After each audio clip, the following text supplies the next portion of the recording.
Yesu ashimwe. Amen. Mwaramutse neza. Haleluya. Natwe twaramutse neza aho naje mva kumuhana. Sawa.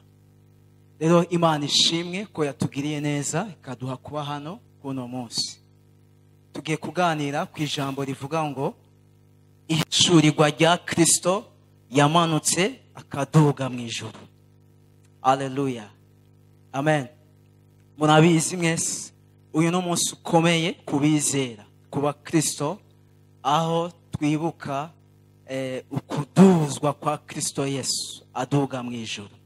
Ariko kugira ngo dutahure tukeneye kumenya yuko uwaduze yabanje kugira gute, yabanje kumanuka. Haleluya. Yesu ashimwe. Ibi rero birakeneye ko tubitahura gose, kuko kenshi urakunda gusanga ubuzima rukristo buhagaze ku minsi, ku munsi wa Mungu, kuja gusenga kuwa Mungu, kuja gusenga hanaka. Sanga ubuzima bwa rukristo burabuzemo ihishurirwa, burabuzemo bumenyi, burabuzemo gutahura. Haleluya. Rero ugasanga bihagaze ku vyo hejuru, bidahagaze vy'ukuri kwihishurirwa. Amen. Rero uyu munsi ntivyitwe ko bihagaze kuba dufise mu mutwe ati uyu munsi ni ascension, twibuka umunsi Kristo yaduga mu ijuru, ariko dukwiye kumenya mbega yaduze mu ijuru kubera iki? Haleluya. Mbega imbere yuko aduga mu ijuru yari ngaha mw'iyi si kubera iki? Amen. Rero tukwiye kugira umuco w'ijambo ry'Imana wuzuye. Turaza gusoma mu butumwa bwiza bwanditswe na Yohana igice ca 3. Dusome umurongo wa 13, wa 14, na 15 gushika kuri 16. Nta waduze mu ijuru atari wamanutse ava mu ijuru, niwe mwana w'umuntu wo mu ijuru. Kandi uko Mose yamanitse inzoka mu bugaragwa, niko umwana w'umuntu akwiriye kumanikwa, ng'uwumwizera wese ahabwa ubugingo budashira. Kandi uko Mose yamanitse inzoka mu bugaragwa, niko umwana w'umuntu akwiriye kumanikwa. 15. Ng'uwumwizera wese ahabwe ubugingo budashira. 16. Kuko urukundo Imana yakunze abari mu isi ariko rwatumye itanga umwana wayo w'ikinege, ng'uwumwizera wese ntazopfe rubi ariko ahabwe ubugingo, ahabwe ubugingo budashira. Haleluya. Yesu ashimwe. Kumbure turaza kwitiza n'ayandi majambo ashobora kuba ari hejuru, kuko iki gisomwa cyose turabona Kristo aha niwe avuga, ariko arikaganira n'umugabo yitwa Nikodemu. Uyu mugabo Nikodemu ni umugabo yaje kuri Kristo, kandi aza kuri Kristo kuko hariho ico yabonye muri we. Haleluya. Nikodemu ico yari yabonye muri Kristo biciye mu majambo Yesu avuga n'ibikorwa yakora, bitangaza yakora. Kristo, Nikodemu yarabona ikintu muri Kristo. Haleluya. Yarabona inyishu mu vyo Kristo avuga, akabona inyishu mu vyo Kristo Yesu akora. Iki nico cyatumye Nikodemu arengana ivyomuzibira canke ivyamutangira bivanye n'ico yarari, akarondera Kristo Yesu. Haleluya. Ni kubera hari ikintu yari yabonye muri we. Turabibona aha ku murongo wa 2.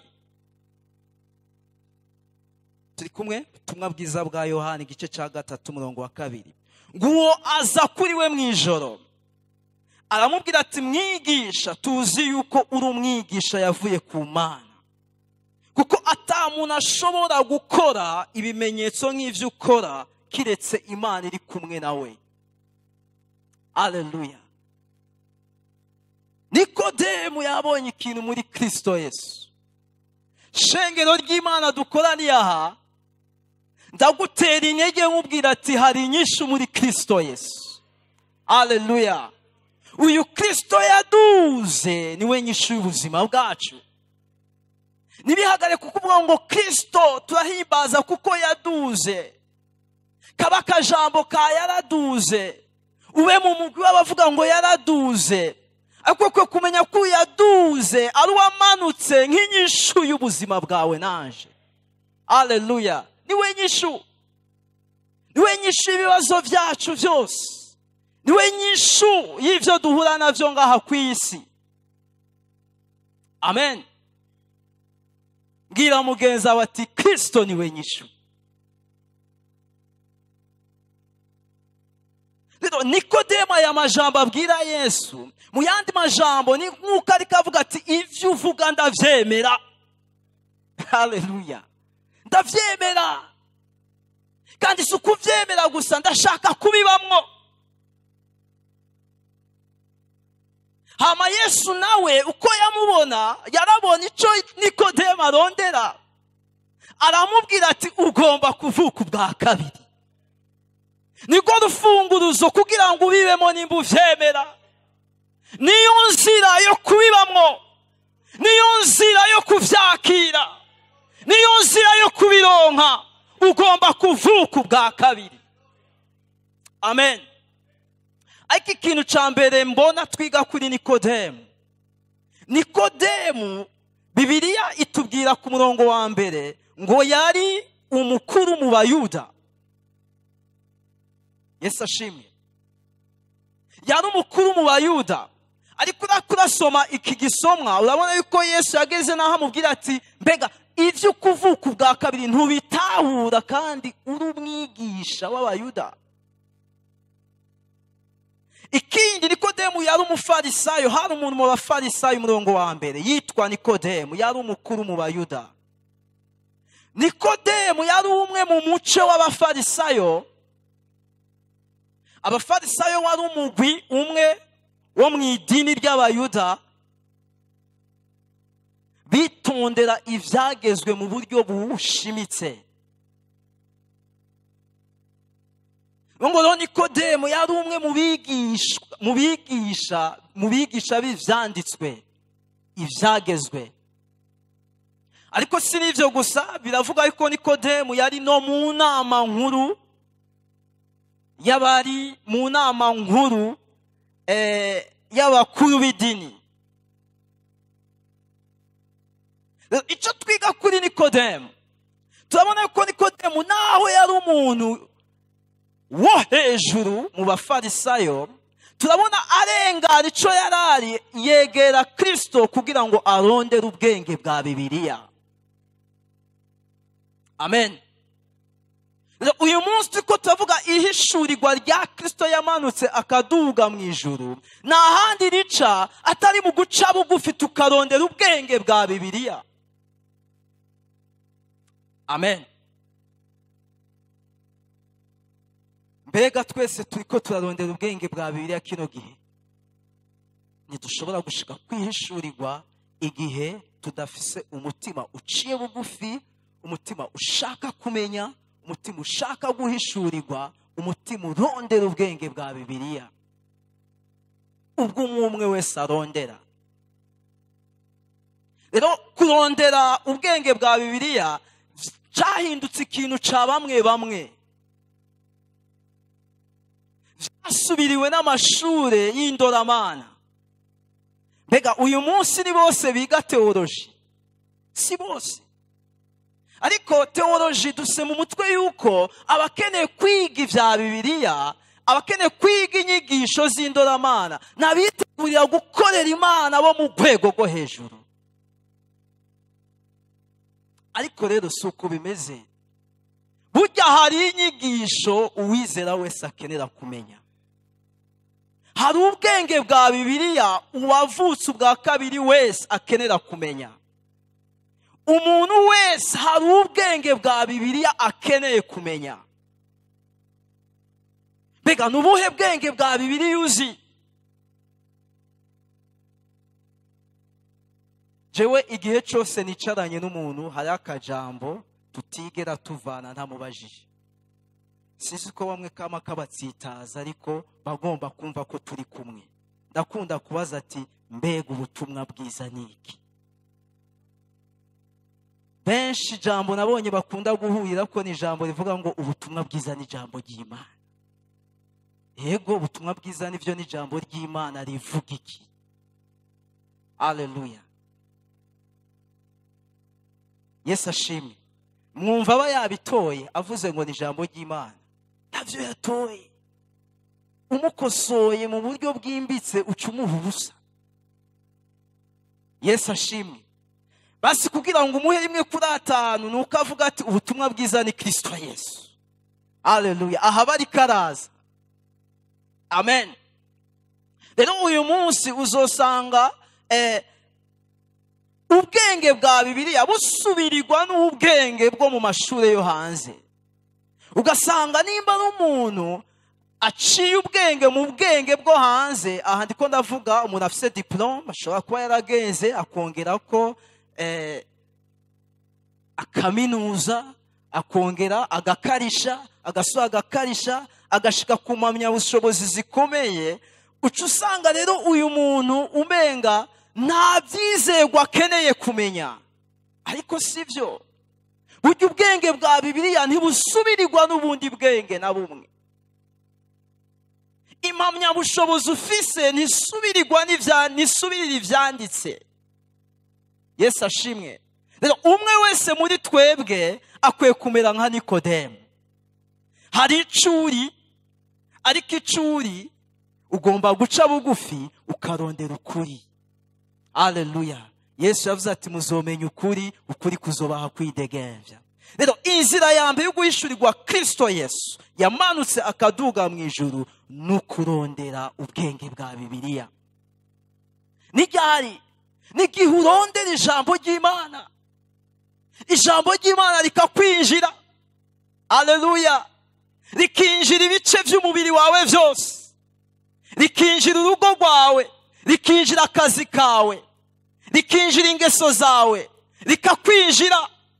Ijambo rya Kristo ribe muri mwebwe rigute rigwiriye. Haleluya. Amen. Turabona rero uyu mugabo Nikodemu Yesu amubwira ati ndabona ico urondera, urakeneye kuvuka ubwa kabiri. Amen. Urakeneye kuvuka ubwa kabiri. Naba aha ku murongo wa 3. Yesu aramwishura ati nukuri ndakubwire, iyo umuntu atavyawe ubwa kabiri nashobora kubona ubwami bw'Imana. Aha muraza gusoma ivyakurikiye, ariko Nikodemu ivyo kuvyaga ubwa kabiri birakubita ku bwenge bigatarika. Haleluya.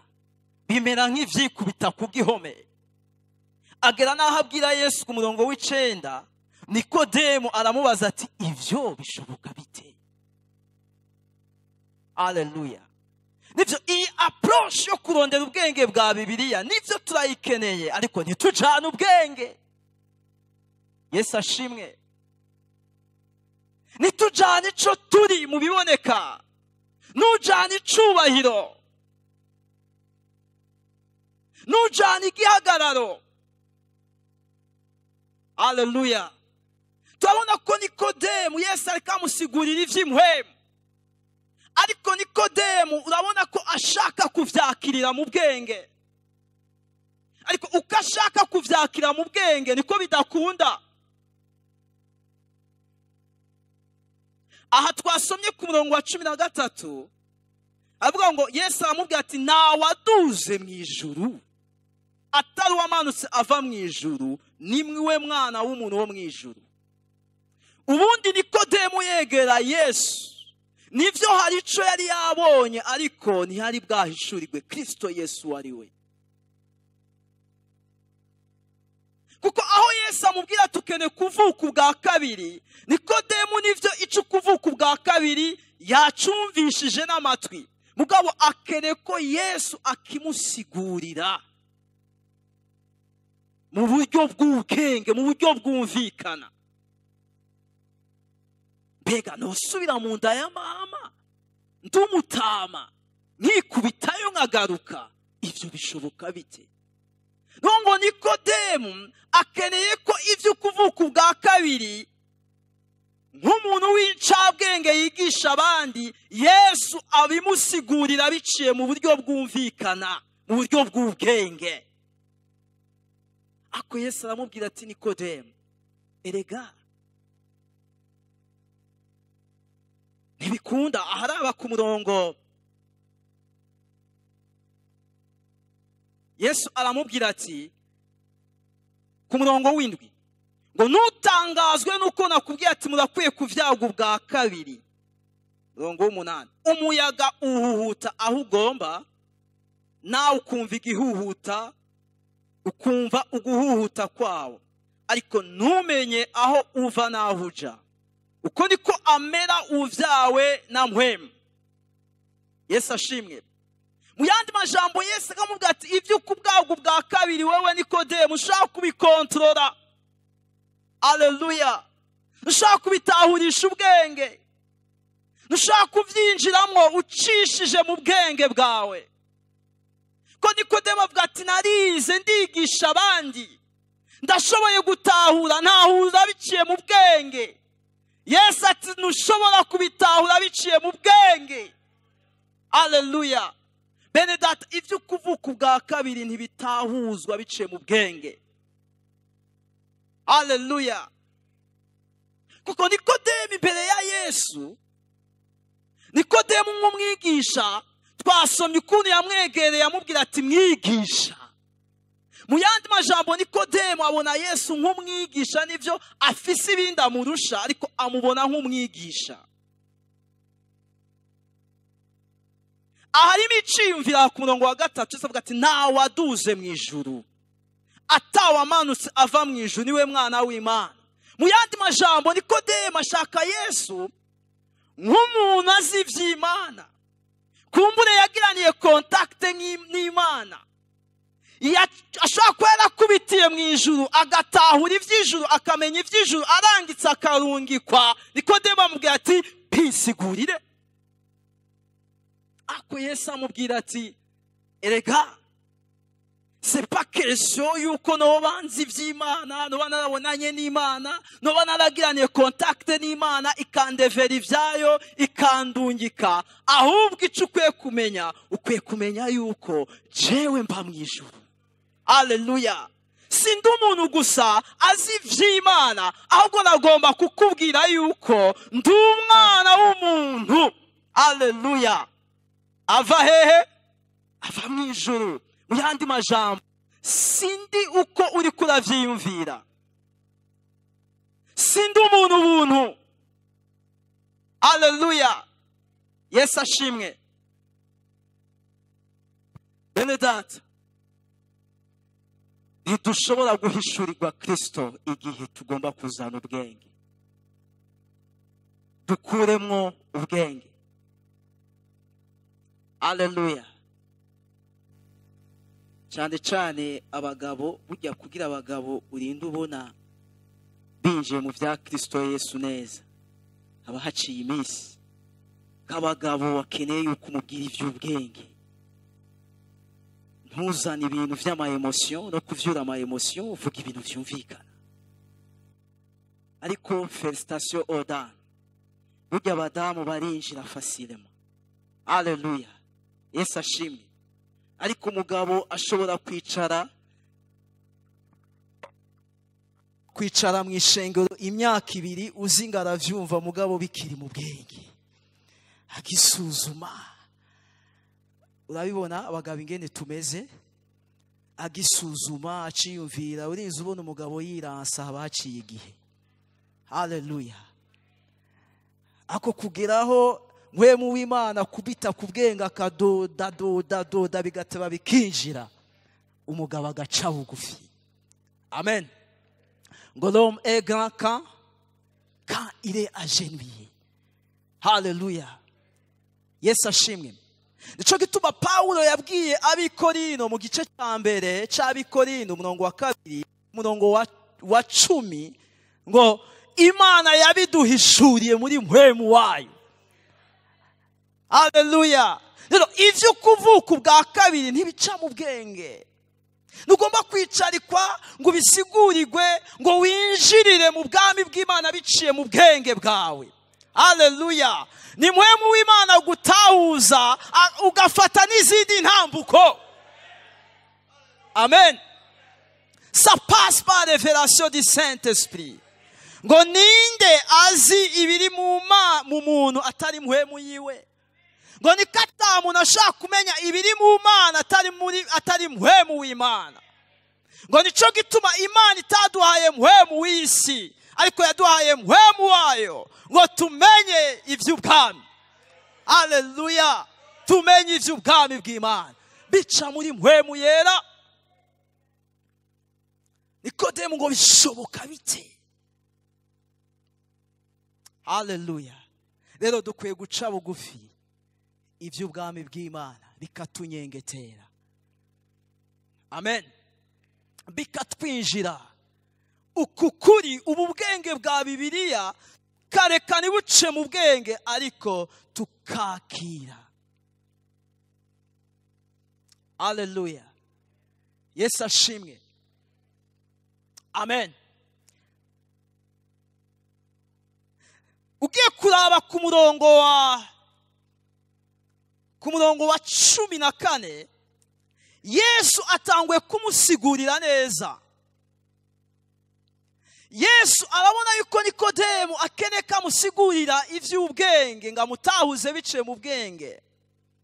Ariko Yesu atangwe kumwereka yuko ukuvuka ubwa kabiri nibica mu bwenge ariko bica ku musaraba. Amen. La nouvelle naissance nica handi atari ku musaraba. Haleluya. Rero uyu Yesu Kristo yaduze ni Kristo Yesu bwa mbere yamanutse. Yesu ashimwe. Ni Kristo Yesu yamanutse. Icamumanukanye kwari kuja ku musaraba, kwari kubambwa. Rero nta yindi nzira yo kuvuka ubwa kabiri atari uguhanga amaso Kristo. Raba ku murongo wa 14. Ngo kandi uko Mose yamanitse izoka mu bugaragwa niko umwana w'umuntu akwiriye kumanikwa. Ngo umwizera wese ahabwe ubugingo budashira. Haleluya. Aya n'amajambo tubona mu gitabo cyo guharura igice ca 21 umurongo w'8 no w'9. Yesu aratanga igicapo c'igihe inzoka zakomora Abisirayeli bari mu bugaragwa baja i Kanani. Bidogera Mose, bidogera Imana. Ico gihe murazi vyabaye, Imana ngibasukamo ubumara, ibasukamo inzoka z'ubumara. Izo nzoka zirabakomora bamwe benshi barapfa, ariko begera Mose amubwira ati tubwirira Imana idukure mu izi nzoka. Muraza kubisoma aha mu guharura igice ca 21. Bamaze gutakira Imana na Mose, Imana ibwira Mose ati baza inzoka mu muringa uyimanike ku giti. Hama umuntu wese aza kuba yakomowe n'inzoka niyaza guhanga amaso iyo nzoka yacuzwe mu muringa araza gukira. Peu importe uko azoba amerewe nuko azoba yakomowe. Ico Imana yagomba aha hantu kwari uko aba bantu bubaha itegeko ry'Imana ryo gukura amaso nzoka bakayahanga ya nzoka y'umuringa bagakira. nicyo gituma Yesu nawe yitiza iki gisomwa kugira ngo yerekane yuko nawe nyene ariko ngakwiriye kumanikwa ng'umwizera wese ntazapfe rubi ariko azahabwa ubugingo. Yesu ashimwe. Bene data, iyi niyo nzira yo kuvuka ubwa kabiri. Umuntu nashaka kuvuka ubwa kabiri igihe hatarimo umusaraba. Itegeko ryo kuvuka ubwa kabiri ni itegeko rivuga ngo hanga amaso umusaraba, ugire ivyizigiro vy'ugukira. Haleluya. Agakiza kavuye ku musaraba wa Yesu. Igihe Yesu yabambwe kwari kugira ngo umuraba umushira kw'amaso wese mu buryo bw'ukwizera aharigwe ivyaha vyiwe. Yesu ashimwe. Mbega nukuri canye sukuri? Nukuri. Haleluya. Rero uku niko kuri abantu twese dukwiriye kwakira. Nta kundi kuri guhari. Amen. Nta kundi kuri guhari. Ibi rero abitwa karabasirimu birashobora kubagora kumva. Abicaye ku ntebe y'ishuri umwanya muremure birashobora kubagora kumva. Haleluya. Yesu ashimwe. Ariko ubu nibwo bwenge bwa Bibiliya. Ubu nibwo bumenyi bwa Bibiliya. Iri ni ryo hishurirwa rya Kristo Yesu. Ushaka kuba wahishuriwe Kristo Yesu igihe utamenye igikorwa cy'umusaraba. Haleluya.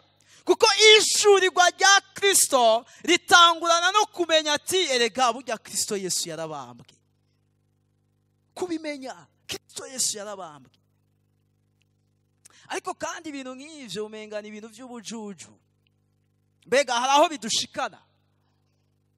Kumenya ko Kristo Yesu yabambwe ni ibintu biri simple, none biza guhindura ubuzima bwanje gute?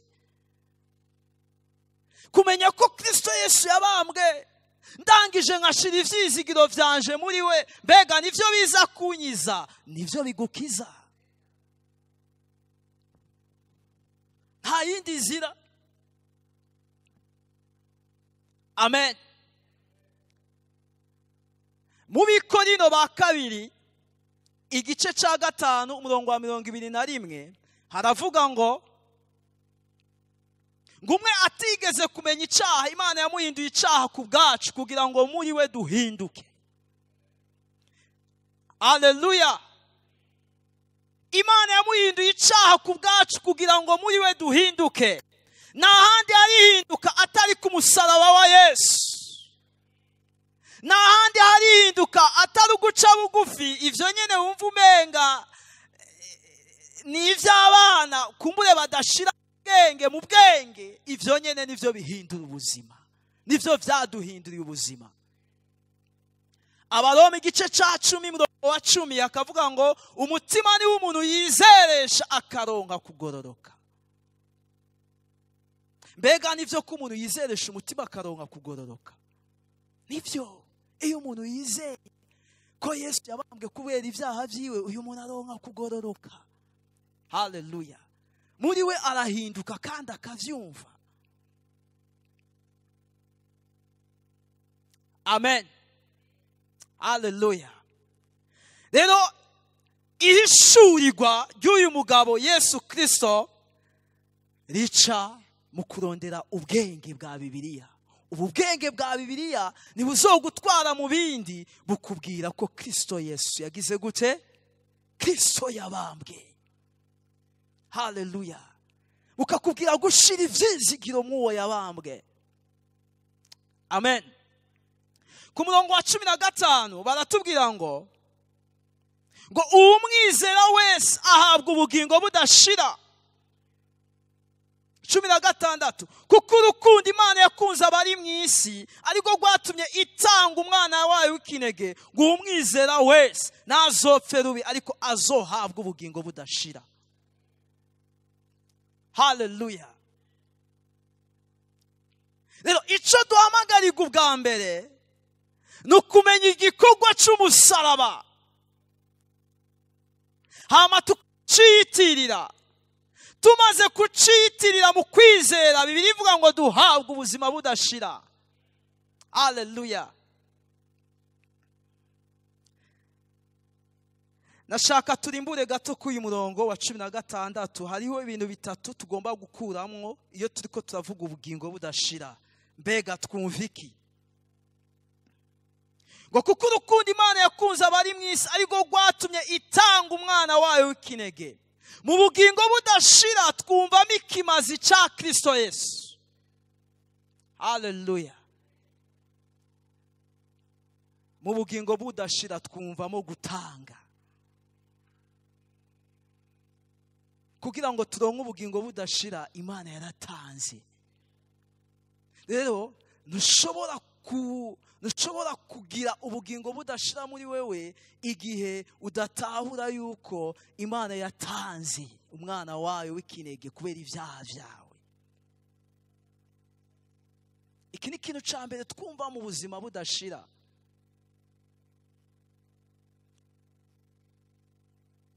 Twese turabizi ngaha.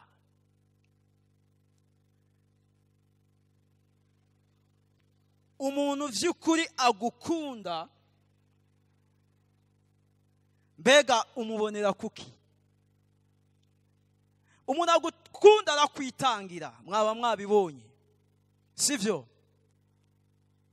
Iyo umuntu agukunda vy'ukuri arisakrifya ku bwawe, hari ico aheba ku bwawe, aho niho hagaragarira urukundo. Iyo umuntu agukunda arakwiha mu kuguha umwanya wiwe, arakwiha mu kuguha ivyo afise, arakwitangira, aho niho hari urukundo. Naha Bibiliya ivuga ngo Imana yagaragaje urukundo rwayo mu gutanga. Haleluya. Kugira ngo tugire ubugingo budashira. Rero mu bugingo budashira ikintu cya mbere twumvamo, twumva ingene Yesu Kristo yemeye kuduhanirwa biciye mu gutanga ikiguzi c'ivyaha vyacu. Rero Imana kugira ngo tugire ubugingo yatanze ic'agaciro yari ifise. Amen. Yatanze ic'agaciro yari ifise. Turabona umugabo Nikodemu kugira ngo yinjire mu bwami bw'Imana akeneye ko Yesu amubwira ibintu vy'ubwenge. Kumbura akeneye ko amubwira ubuzima kanaka yobaho, ariko nta buzima kanaka wobaho butuma winjira mu bwami bw'Imana.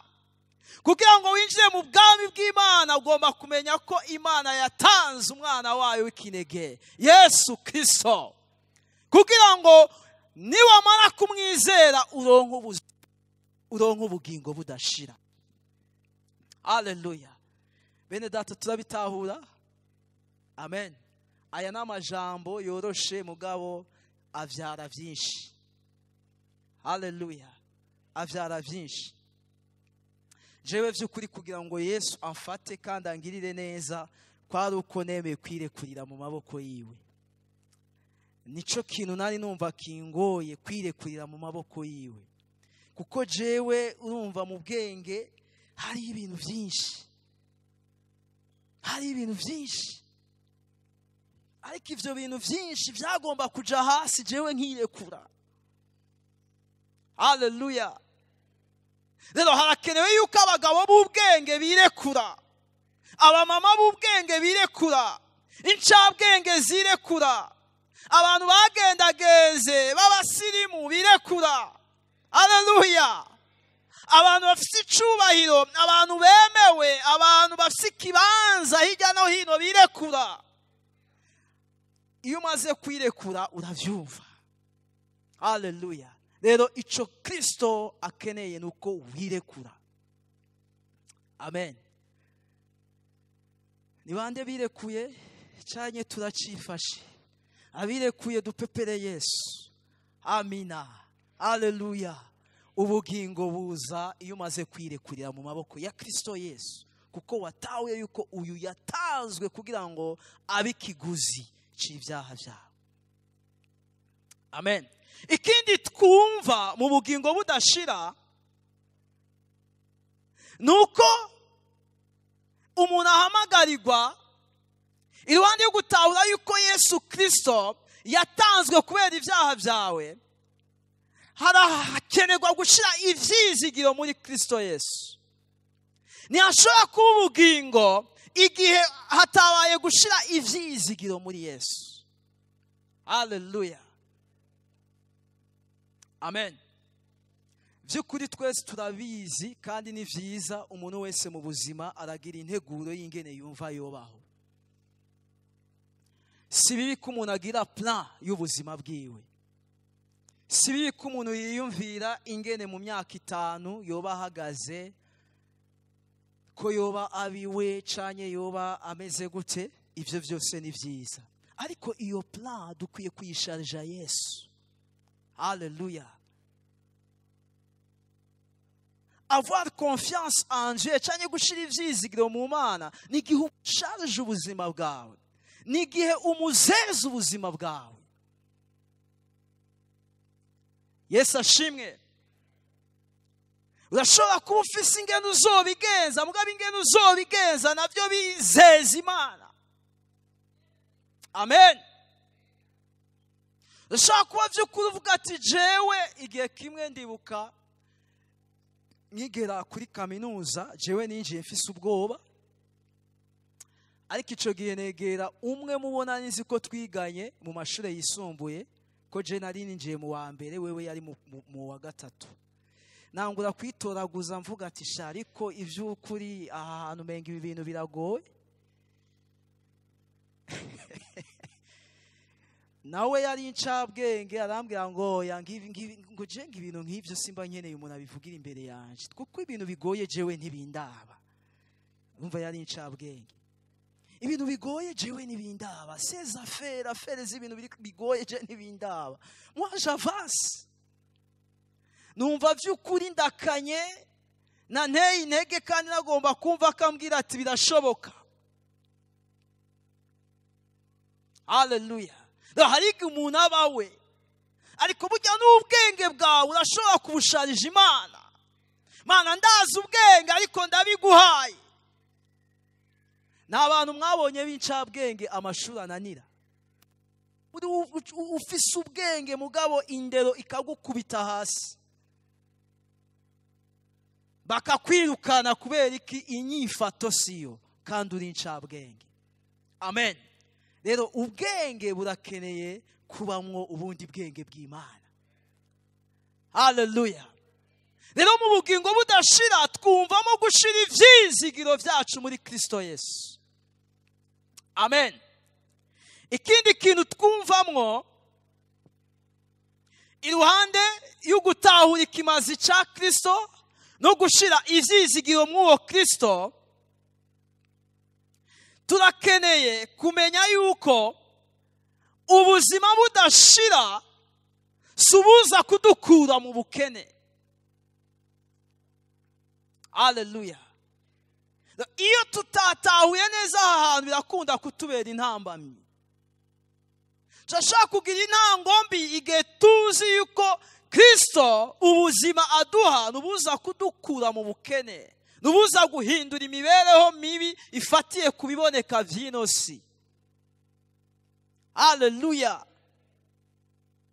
Ariko ubuzima budashira ni gihe vy'ukuri Yesu agushira mu rutonde. Haleluya. Ni gihe vy'ukuri wumva ko muri wewe uri mu rutonde. Urutonde ruhagaze kukuba waravuye mu vyaha. Ariko kandi ndashingira intahe, kandi nawe urashingira intahe, ugiye umuntu avuye mu vyaha akaja mu rutonde agahagarara neza, umunezero uratemba. Umunezero uratemba. Rero ubuzima budashira, haleluya, ni gihe vy'ukuri uva mu vyaha wamara kuva mu byaha ukumva ko uhagaze ahantu Imana yishimira. Amen. Ako kandi uhagaze ahantu Imana yishimira by'ukuri imibereho irahinduka. Ako ubuzima budashira number 1 si ubuhindura imibereho yawe yo hanze, si ubugukura mu bukene, si ubugukura mu kibazo, si ubugukura mu ndwara. Ariko ubwa mbere ubuzima budashira, Bibiliya iravuga muri, turashaka gusoma icete ca mbere ca Yohana igice ca 5.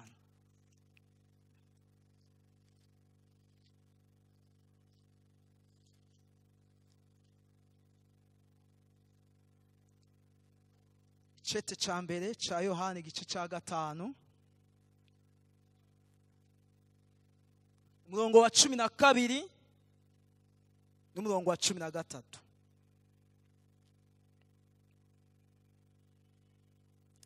Ngufise umwana wayo niwe afise ubwo bugingo, udafise umwana w'Imana ntafise ubwo bugingo. 13. Ivyo ndabibandikiye mwebwe mwizeye izina ry'umwana w'Imana kugira ngo mumenye yuko mufise ubugingo budashira. Haleluya. Yesu ashimwe. Rero iyo umuntu yakiriye Kristo Yesu, yakiriye ufise ubugingo, kuko ubu bugingo tuvuga ni ubugingo Yesu yaje afise muri we, ni ubuzima bw'Imana Yesu yaje afise muri we. Iyo tumwakiriye natwe tugira ubwo buzima bw'Imana muri twebwe. Haleluya. Tugira ubwo buzima bw'Imana muri twebwe, cyane cyane tukagira ubu buzima bw'Imana nk'ikimenyetso cy'uko natwe tuzobaho ubugingo budashira. Yesu ashimwe. Haleluya. Aho tugira ibyizigiro yuko n'inyuma y'ibya buno bugingo tuzoba mu bundi bugingo budashira. Haleluya. Rero ntibihagaze guca uronka inzu, ntibihagaze guca uronka amahera, ntibihagaze guca ubona ibintu bihindutse, ariko Imana kubw'ubuntu bwayo iyo uri mu rutonde iraguhezagira, iraguha umugisha. Haleluya. Yesu ashimwe. Rero bene data, Imana ibahezagire cyane. Uyu Yesu twaje guhimbaza, uyu Yesu yaduze, icyo tubanza gushimangira nuko ari Yesu yagize gute? Ni Yesu yamanutse. Amen. Ni Yesu yamanutse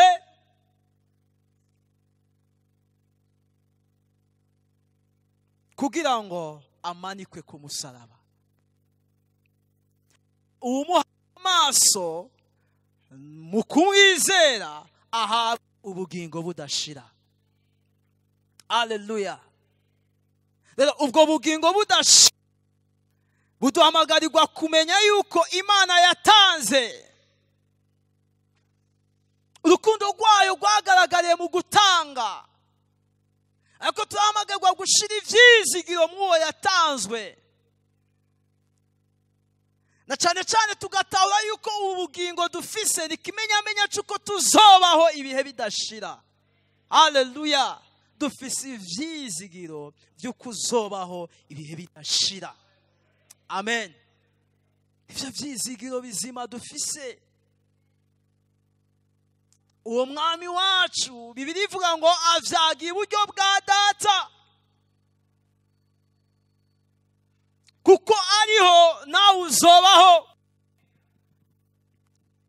Haleluya. Kuko ari muzima natwe turi bazima, kandi nituzopfa tuzobaho dufise ivyizigiro. Haleluya. Mu wazutse. Yesu ashimwe. Ariko kandi ikindi dutahura mu buzima budashira, dutahura yuko ubuzima ari ubuzima buri hejuru y'icaha. Dushaka kuba ufite ubuzima budashira ngo usubire gutinya icaha.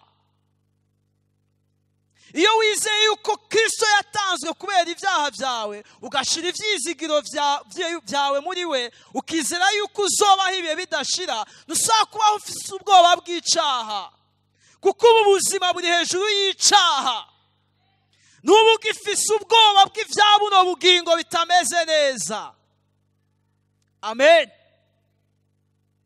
Haleluya. Ntubu ugifise ubwoba bw'icaha. Umenya yuko uwo yanesheje icaha, nawe icaha nikizokunesha muri Kristo Yesu. Amen. Si ivyo gusa, ubuzima budashira n'ubuzima buri hejuru y'indwara. Yesu ashimwe. Hirya no hino duhura n'ibigeragezo bitandukanye, indwara, manke zitandukanye, ariko nidutwagwe n'ivyo tubonesha amaso, ariko tureke ubuzima budashira buganze muri twebwe. Haleluya. Buganze muri twebwe. Amen. Birashoboka yuko habaho itandukaniro ry'abafise ubugingo budashira n'abatabufise. Rero Imana ibahezagire. Haleluya. Tugire ihishurirwa ry'uyu mugabo Kristo Yesu yamanutse akaduga mu ijuru. Haleluya.